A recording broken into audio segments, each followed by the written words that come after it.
Comment l'inflation peut-elle s'arrêter en France ? Merci d'avoir posé la question. C'est le flou le plus complet. L'inflation en France ne cesse de grimper, surtout concernant les produits de première nécessité, atteignant presque les 15% d'augmentation en février 2023. Le phénomène général de la hausse des prix a débuté en 2021, atteignant plus de 7% début 2023, selon le site gouvernemental viepublique.fr. En cause, le rebond de la politique du quoi qu'il en coûte pratiquée pendant la pandémie du Covid, la guerre en Ukraine, mais aussi la dépendance à l'importation.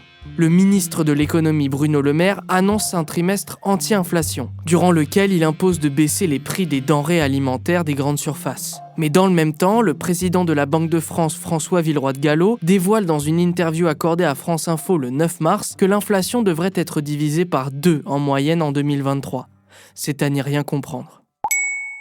C'est quoi le trimestre anti-inflation ? Eh bien, de mars à juin, les distributeurs devront pratiquer les prix les plus bas possibles sur un nombre de produits élevés, à la convenance des grandes surfaces. On ne peut donc pas prévoir le nombre exact de denrées dont les prix seront baissés. Cependant, Bruno Le Maire a assuré au micro de France Info que ce seront bien les distributeurs qui feraient des efforts financiers en réduisant leurs bénéfices. Et pour que ces règles soient respectées, le ministre affirme que des contrôles seront effectués dans les supermarchés par la Direction générale de la concurrence, de la consommation et de la répression des fraudes. Au bout de ces 3 mois, Bercy entamera de nouvelles négociations avec les distributeurs. Mais Bruno Le Maire ne souhaite pas que l'anti-inflation ne dure trop longtemps. On ne va pas attendre la fin 2023 pour que la baisse des prix de gros se répercute sur les produits de détail.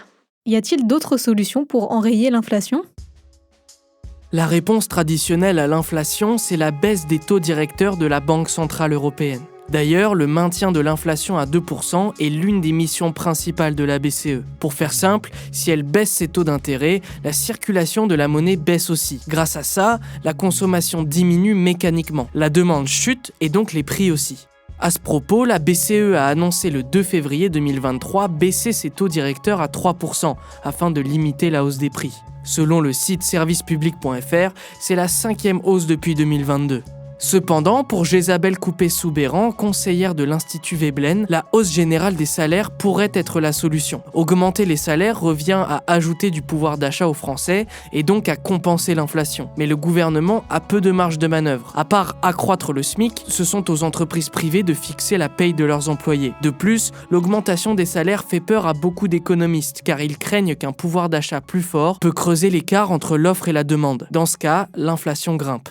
Et sait-on quand l'inflation va s'arrêter en France ? Pour l'instant, ce ne sont que des suppositions, mais pour le gouverneur de la Banque de France, François Villeroy de Galhau, la hausse des prix devrait s'estomper progressivement durant l'année 2023 jusqu'à tomber à 2% en 2025. Pour cela, à la manière de la BCE, la Banque de France va probablement augmenter ses taux d'intérêt selon son président. Il explique sur France Info : Il y a toujours un délai de 3 trimestres à peu près entre l'évolution des prix en amont et jusqu'au prix à la consommation. Voilà comment l'inflation peut s'arrêter en France.